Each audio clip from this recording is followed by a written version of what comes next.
This week on the Bioneers. When we're talking about dealing with racism in an institution, it's really overwhelming. To us, we get it. We've been dealing with this since we were in kindergarten. We have had our elders talking to us, telling us the stories about what happened. We know where we come from and it's here. So how do we get that out? How do you get people to care? This week, we hear from Indigenous youth who are standing up against the erasure of Native history on Bioneers Radio. Support for the Bioneers Revolution from the Heart of Nature is provided in part by Organic Valley Family of Farms and by the generous support of listeners like you.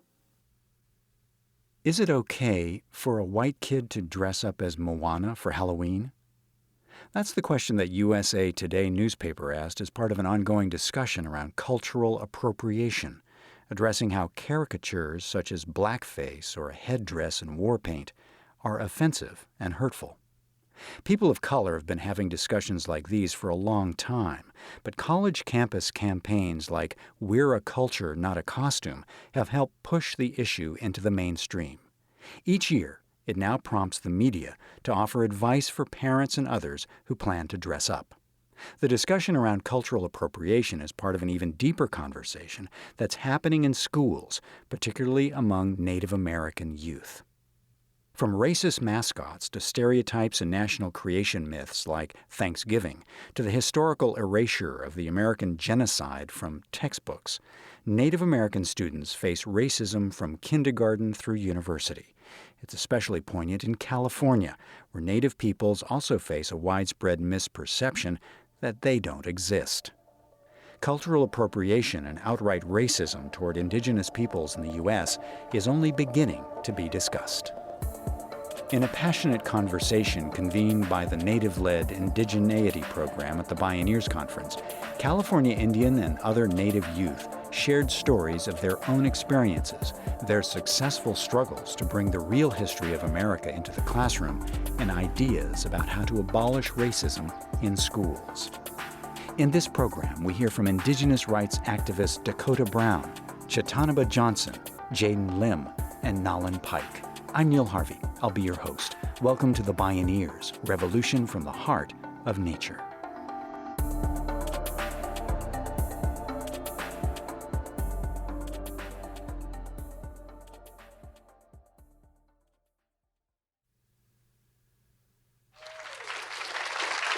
Thank you. Machuksus kuchayama kanioyase Dahkota Brown kan unutu unuk tamileto kanilaksu unjaksamu. Hello, everybody. My name is Dahkota Brown. I'm Miwok from the Wilton Rancheria up in the Sacramento Valley.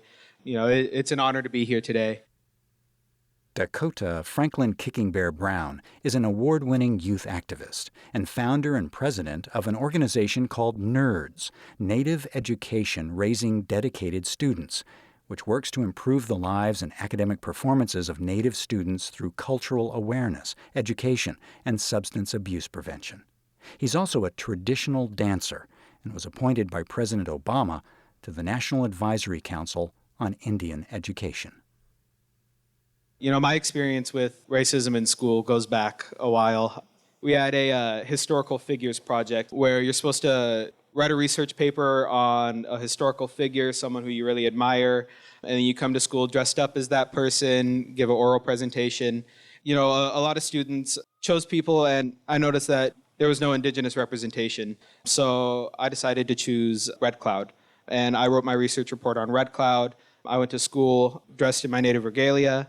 And doing that, I did feel a little exposed, a little vulnerable, kind of like a turtle on its back. But I did it anyways. I wanted to represent my culture. And at recess, before I had a chance to actually give my oral presentation, there was a group of sixth graders. I was in fourth grade. I was out on the playground in my regalia. They circled up around me, and they started doing like fake war hoops and like dancing around me and plucking the feathers out of my hair. And I was devastated. All I could do was cry. And my teacher didn't know what happened. She thought that maybe I was just uncomfortable in the regalia that I'd worn to school or something. And so she was like, okay, Dahkota, just suck it up. There's no need to cry. Come to class, give your presentation. So I did. I sucked it up. I gave my presentation, pulled through the day, and my mom picked me up at the end of the day. And as soon as I got in the car, I just like let loose, like bawling, like telling her what had happened. And before we could even leave the parking lot, she like pulled over and like we marched right into the principal's office. And the principal asked me, he was like, what do you think we should do? What do you want these students to have as their punishment? Instead of having them suspended or anything or really punishing them, I wanted a formal written apology, and I wanted them to have to write a research report on the mistreatment of Native people throughout history. And they did, and I still have those reports. They're really great reminders. Yeah, and so one of the best tactics I think to use in fighting racism is educating, giving facts, letting people know what, the truth is, educating them. Yaat Chiitaanibah Johnson Yinishya Nakaidana Enishla Bilagana Bashishchin Bipatwatni Dashache Kioseo Makum Kawe Dashanele. Hi, my name is Chiitaanibah Johnson. I'm 21 years old. I'm Navajo and Kumkawi Maidu. It's an honor to be here. It's a blessing to meet you guys. Chiitaanibah Johnson is an engaged young Indigenous rights advocate who faced cognitive dissonance as a student in the California public school system. It was Columbus Day, and everybody was dressing up as either a pilgrim or an Indian person. And one of my classmates, he's like, I thought all the Indians were dead. Okay, and then you fast forward to my third grade experience. I was sitting next to two Bilagana boys who thought it would be a good idea to draw pictures of airplanes shooting guns down at Indian people on horseback, and showed me those pictures, and they were like, this is what happened to you, and it was funny to them. And fourth grade, California Indian students and non-Indian students are forced to do a California mission project in which you are supposed to go find a California mission, you do a history project on it, and you talk about why it was good for California, why it was good for Native people, why it was good for non-Native people. And there is absolutely no mention of the genocide, the slavery, the violence, and the hatred and the racism that took place, that was the purpose of those places. None of that is ever mentioned. You could do a project studying the mission project that fourth graders in California are assigned. Just look at that as a whole. Who decided that that was a good idea? Why was the genocide overlooked in all of that? And how did it make it through so many levels of educated people? And how did the Indigenous students get looked over? Miseducation about the historical role of the mission system has been difficult to overcome in California schools. Native students often remain silent in the face of history projects assigned to them by teachers who are themselves uneducated about the topic or clouded by their own prejudices. In 2015, Chiitaanibah Johnson sparked a national debate over how Native American history is taught in schools. She challenged her Sacramento State University history professor when he told her class that the word genocide was too strong a term to describe what happened to American Indians. When she protested, he threatened to have her expelled from the class. The school investigated the situation, but the professor was not reprimanded. So the situation that went viral, I was in a history class at Sac State. It's the second day of class. The professor is talking, he's basically going over the outline and the syllabus. He's like, we're going to talk about slavery, we're going to talk about women's issues, and he says we're going to touch on Indigenous topics as well. So I'm sitting there thinking, this is going to be a great class. I'm really excited. This guy is inclusive.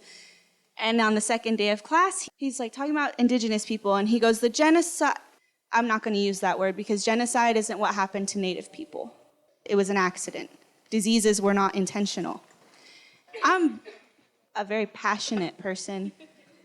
So I understood that right there in that moment, it probably wasn't the best idea for me to open my mouth because I had no evidence. And from my point of view, I didn't have any other Indigenous people in the classroom. So what I did was I went home, I jumped on Twitter. I have a lot of Native people follow me on Twitter and we interact. And I asked them, like, hey, I'm going to put together a packet for this guy. I'm going to do some research. I'm going to find some evidence. I'm going to bring it to class and I'm going to ask him about the comment that he made. I'm going to ask him to back it up. I'm going to ask him what made him think it was okay to make a statement like that at a university level in a college classroom to like 30, 40 students.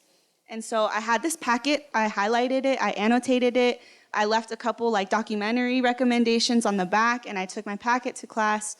I asked him, hey, you made this comment the other day that genocide isn't what happened to Native American people. Why do you say that? And he kind of like did a little chuckle to himself. And he's like, we're not going to talk about this. And I said, why not? And from then on, the conversation got a little more heated. Being the only Indigenous student in a classroom a lot of time, it's very uncomfortable when you bring things up to your teachers. When you choose to challenge people who are uneducated, people who are ignorant accidentally and ignorant willfully, you have to be careful. And that's something that this fight really taught me, because when we're talking about dealing with racism in an institution, it's really overwhelming. To us, we get it. We've been dealing with this since we were in kindergarten. We have had our elders talking to us, telling us the stories about what happened. We know where we come from, and it's here. So how do we get that out? How do you get people to care? Dahkota, she Naelyn Pike she San Carlos Gonliu, she Chiricahua Apache na. So my name is Naelyn Pike. I am enrolled in the San Carlos Apache tribe, but I'm Chiricahua Apache. Naelyn Pike is an internationally renowned Indigenous rights and environmental leader from San Carlos, Arizona, passionate about her culture, identity, and tribal sovereignty. She co-leads the Apache Stronghold Group with her grandfather and mother, fighting to stop a mining project that would desecrate Oak Flat, an Apache sacred site. I come from southeastern Arizona. I went to high school in a little mining town 30 minutes away from the San Carlos reservation. What I think about racism in school is that it's a generational fight that we fight against, because my grandfather, Wentzler Nosey, in the 70s, had the whole entire school and all the Native students walked out because they were being discriminated against and called names and forced to have their hair cut. And then there goes my mother when she's in grade school and she gets hit by the nun because she didn't stand up for the flag. And then there's me. I almost got kicked out for not standing up for the flag. And it was a substitute teacher who had no education to what the flag could mean to other people. And so every morning we had to do the Pledge of Allegiance, right? I never did the Pledge of Allegiance. I always sat down and always put my head down. And it wasn't to disrespect, those who had fought for this country, right? But I did a prayer. I would pray because of all my ancestors, of all those past generations that had died for that flag. My mother and my grandfather had taught me that each stripe, yes, represent those 13 colonies, but those 13 colonies wiped out most of those people in that region. And then there's the stars, right? In order to get those stars on that flag, they had to rape our women, murder our warriors, and imprison us in reservations. So why would I acknowledge or stand up to that flag? That's how I looked at it.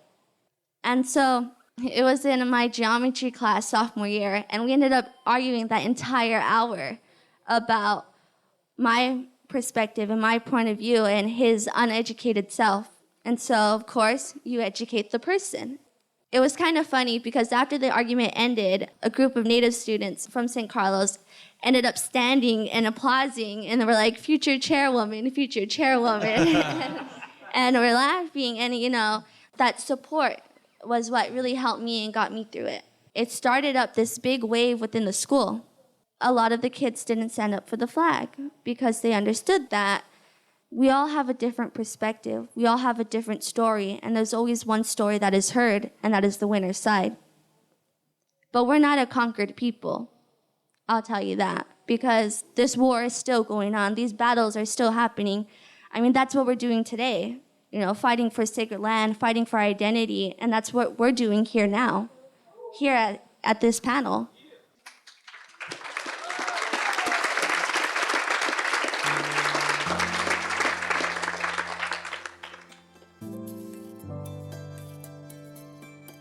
When we return, we'll hear about creative ways young people are working to replace offensive sports teams' mascots, and some advice to other youth who face racism in their schools. This is We're a Culture, Not a Costume, Fighting Racism in Schools. I'm Neil Harvey. You're listening to the Bioneers, Revolution from the Heart of Nature.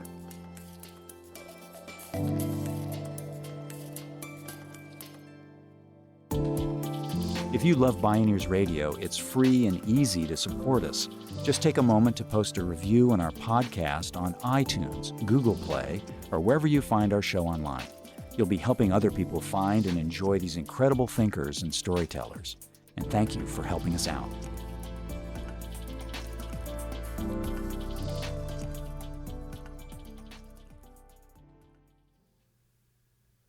There's a lot of issues that are happening with our Indigenous people. There's a lot that we're fighting for. Just real quick, some statistics about Native youth. Native youth across the country have the highest dropout rate, lowest graduation rate, highest suicide rate. There's a lot of statistics that go with being Native youth that are just devastating. Mascots fit in with all those other issues. That's Dahkota Brown. He says that a lot of the work he's done to fight racism in the educational system has centered around getting rid of mascots that depict Native Americans in offensive or stereotypical ways. There are mascots and team names based on offensive stereotypes in nearly every major league in the United States, not to mention countless K-12 schools, which receive much less attention.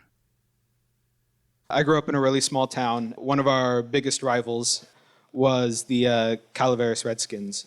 I played high school football, and it was tough being out there on the field.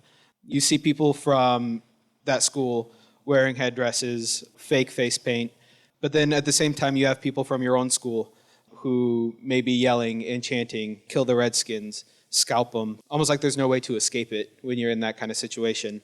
The thing about mascots is they affect Native students from all over, not just the Native students who attend that school, but Native students who may have to go up against that school in sports or something.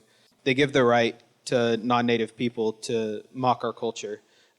When our students are exposed to mascots in a place where they're supposed to feel safe, when they're exposed to images that dehumanize their culture, that tell them, you don't exist, all you are is an image on the side of our gymnasium, that gives students a lower self-worth. It makes them feel out of place in a location in our academic settings where we're supposed to be doing our best. We're supposed to be getting our education and feel accepted, and yet that's not the case for our Native students. And so the mascot issue is more than just removing images. It's creating a better place for our students and creating a place where they feel worthy, where they're on the same level as other non-Native students. Dahkota Brown worked with California Assemblymember Luis Alejo to pass AB 30, known as the California Racial Mascots Act. It eliminated the word Redskins from use in the state's public schools as a team mascot or team name. Brown also became the first Native American to act as the Leland Stanford Junior University Marching Band Tree mascot. Battles like these have been going on for decades and continue throughout the country, with some successes. In 2014, the U.S. Patent Office canceled 5 Washington Redskin trademarks, calling them offensive. In 2018, the Cleveland Indians management said it would stop using the cartoon image Chief Wahoo on uniforms or stadium signs, though it would still use it on merchandise and had no plans to change the team name. Dahkota Brown is pleased with the successes he and other students have had and says support from family and community has made all the difference. When I first got into the mascot fight, I was really big into it, and my dad at first didn't see a problem. I explained it to him, and within a year, he was marching at NFL games and holding signs up and right there by my side. And so, it's all about that family support system. But being at Stanford University, there's a fair amount of Indigenous issues on campus that we're fighting for. One of the biggest ones being the renaming of campus buildings. There's a lot of symbolization of the mission system. Stanford was modeled after California missions. There's buildings named after Junipero Serra, idolizing these people who were responsible for the genocide here in California. One of the issues that we've been dealing with at the university is all of our Indigenous students fighting that and trying to rename some of these buildings and streets, and having that support system of other Indigenous students on campus. Even though not all of us come from California, we understand that this is an issue that needs to be dealt with, and understanding that there's different issues for every Indigenous nation, and us in California, maybe it's fighting that mission system and that idolization. In 2017, California Governor Jerry Brown signed Assembly Bill 738.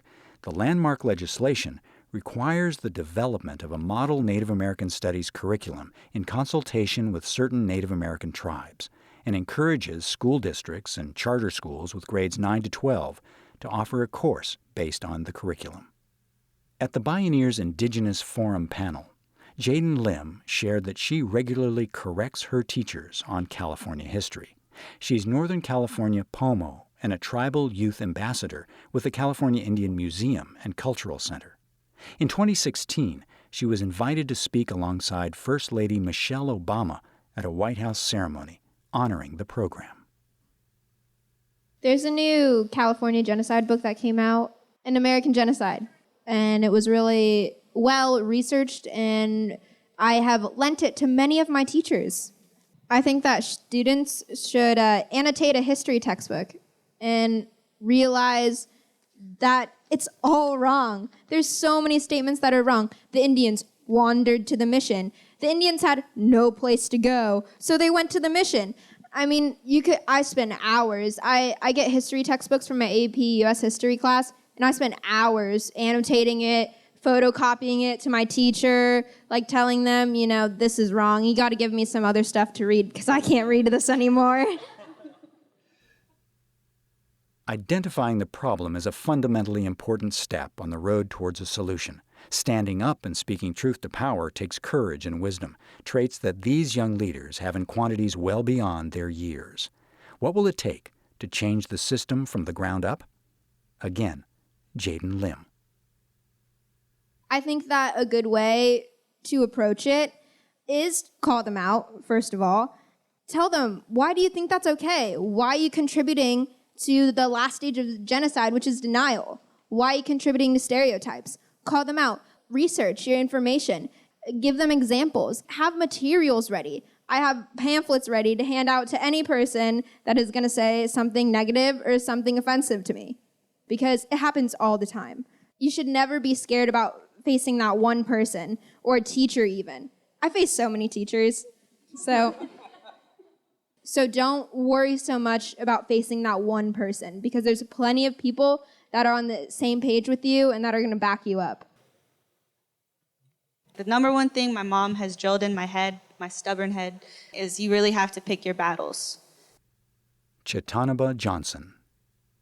And in picking your battles, you really got to pace yourself. You got to understand that once you start jumping in this fight, you're going to have to carry more. Arm yourself first and foremost with historical facts. You can have all this passion, you can have this emotion, you can have this sadness and this anger, but if you have no way to communicate it in facts, there's a lot of people out there who are not going to listen to you. You are definitely not alone.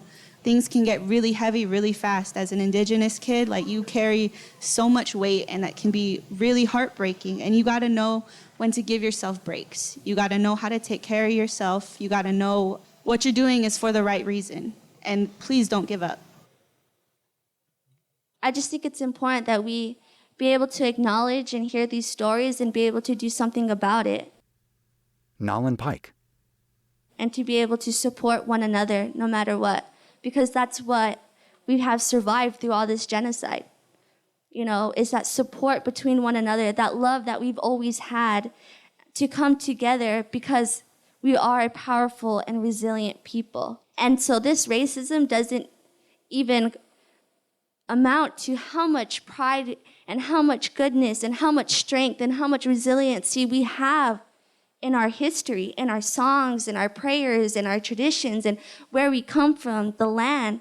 And I think as youth specifically, we think our voice doesn't matter when, look, we're sitting on a panel, we've had many youth within different regions that have been the headstone and the backbone to these movements and to these communities fighting these issues specifically. And I think now you see this generation here, we're making a difference. We're making that stand and we're creating a change.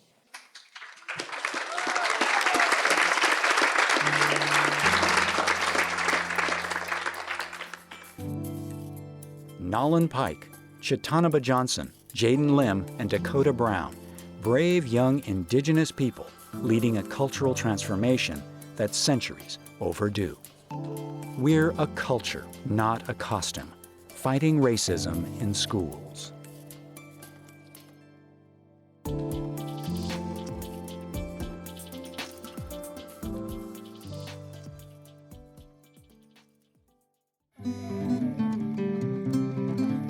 You can see and hear more from the guests in our program and explore more Bioneers radio programs, podcasts, blogs, and videos online at Bioneers.org. For information on attending the National Bioneers Conference and Bioneers events in your area, please visit Bioneers.org or call 1-877-BIONEER. The Bioneers, Revolution from the Heart of Nature is a production of Bioneers and Collective Heritage Institute. Executive producer, Kenny Ausubel. Written by Kenny Ausubel. Senior producer and station relations, Stephanie Welch. Host and consulting producer, Neil Harvey. Producer, Teo Grossman. Program engineer and music supervisor, Emily Harris. Production assistants, Alexis Bunton.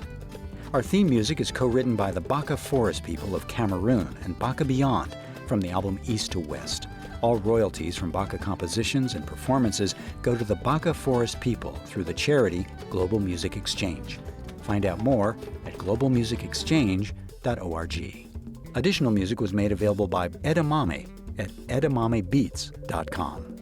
The opinions expressed on the Bioneers Revolution from the Heart of Nature are those of the presenters and are not necessarily those of Bioneers and Collective Heritage Institute, the underwriters, or this radio station. My name is Neil Harvey. Thank you for listening. This is program number 1217. This program was made possible in part by Organic Valley's pasture-raised organic dairy products, bringing the good from our family farmers to your table at organicvalley.coop, and by the generous support of listeners like you.